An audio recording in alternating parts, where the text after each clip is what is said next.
In the 1920s, when a reporter asked British climber George Mallory why he wanted to summit Mount Everest, he responded simply, "Because it's there." There are obstacles in this world so overwhelming, so demanding, that to pull oneself up and over them, you have to possess not only the strength and will to do so, but a reason for doing it so pure and simple that you become one with the task.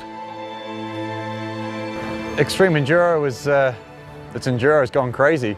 It's a real man and machine against the worst of the organisers, and nature can find for you. Extreme Enduro is something that is not only physical hard but also mental. You need to be mentally prepared to suffer a lot.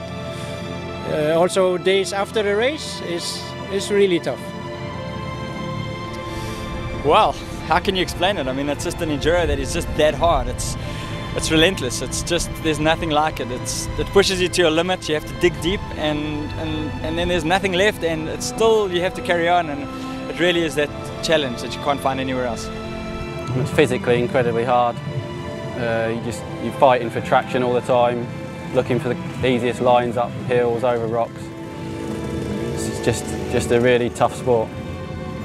I think basically it's about taking an enduro bike to its absolute limit. It's basically going over stuff that would probably be most suited to a trials bike in a lot of the places, but you're actually taking an enduro bike to that limit, and which in turn is taking the rider to the limit as well.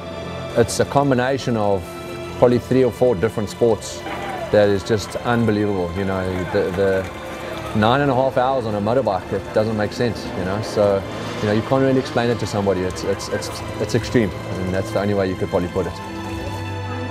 It's when the challenge rises above mere physical fitness or the vain pursuit of bragging rights that it becomes something new and mysterious.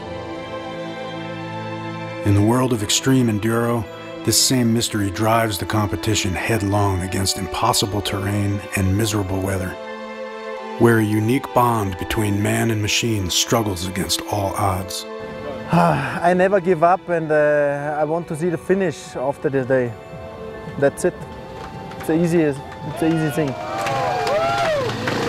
Quitting is not an option, not in the motorcycle. So you just go until you can't go anymore.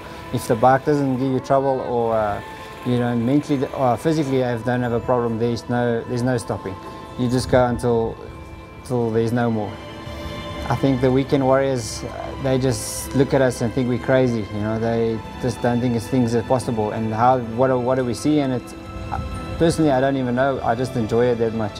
You've got to be able to put your brain aside and just say, no matter how painful this is going to be, no matter how tough this is, no matter how much I sweat, bleed, you just got to keep going. You know, so yeah, for sure.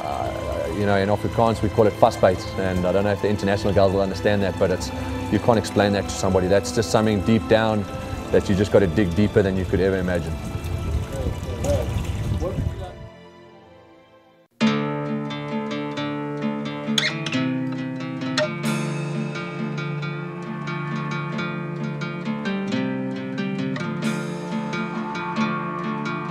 By definition, enduro racing is long-distance, off-road riding through a series of obstacles and challenges.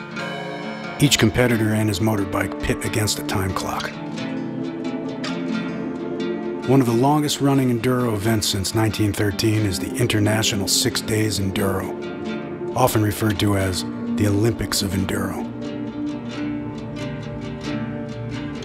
And while the origins of extreme enduro are still under debate, many think that the sport was born due to the efforts and memory of a French enduro champion. His name, Gilles Lelay. I think that the Gilles Lelay, it started in 92, 93, and that was one of the first real high-profile, mega tough events. Yeah, that's where extreme enduro's come from, and David Knight says that there's still no event that was as hard as the Gilles Lelay, but he's not been to Romaniacs and he's not been to the roof of Africa. That's still the hardest race I've ever done by miles. That thing was unbelievable, and like when you're halfway through it, you're like, what the hell am I doing? And when you finish it, to finish it with an achievement, I think 6 or 7 of us finished that year, which you know, you have to fight for it, and I was like 23 hours up since I got up in the morning, pretty much riding the bike the whole time. And you know, I really miss that. It's probably the best race I've done in my life. But the French definitely know how to put a good extreme race on, and that's where it started, really. Gilles Lelay was a French enduro rider who ranked among the best in the world from the 1980s through the early 90s. After years of racing on some of the sport's most difficult courses, he began to feel that enduro racing was becoming too easy. With that in mind, he set out to create a race where the winner would be, as he said, the last to stay on his bike. He called the race Deadline. With the plans laid out, Lelay set out to race the Dakar Rally in 1992. Unfortunately, he suffered a horrible crash just a few kilometers outside of Pointe-Noire. He was killed instantly. Gilles Lelay was just 29 years old.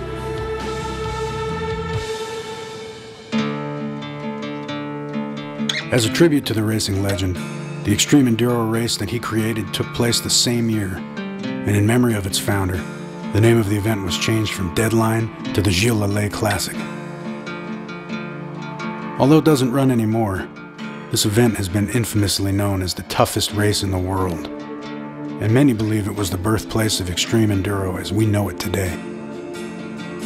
And soon after that, Ellsberg came up. That's what really kicked it in and built the publicity, and from there, a lot of the other events kind of spun off from there. And then obviously there was more little races coming up, and this started, and Hell's Gate started, and you know, Ellsberg was always there. Nowadays there are at least 20 Extreme Enduro competitions all over the globe. Some of them more famous, some of them smaller, but the spirit of Extreme Enduro is definitely lived. Well, there's just such a huge demand for Extreme Enduro, you know. You've seen how Ellsberg has grown. There's just so many more people going every year. There's so much excitement, the thrills and the spills, and there's this crazy stuff going on that people just absolutely love.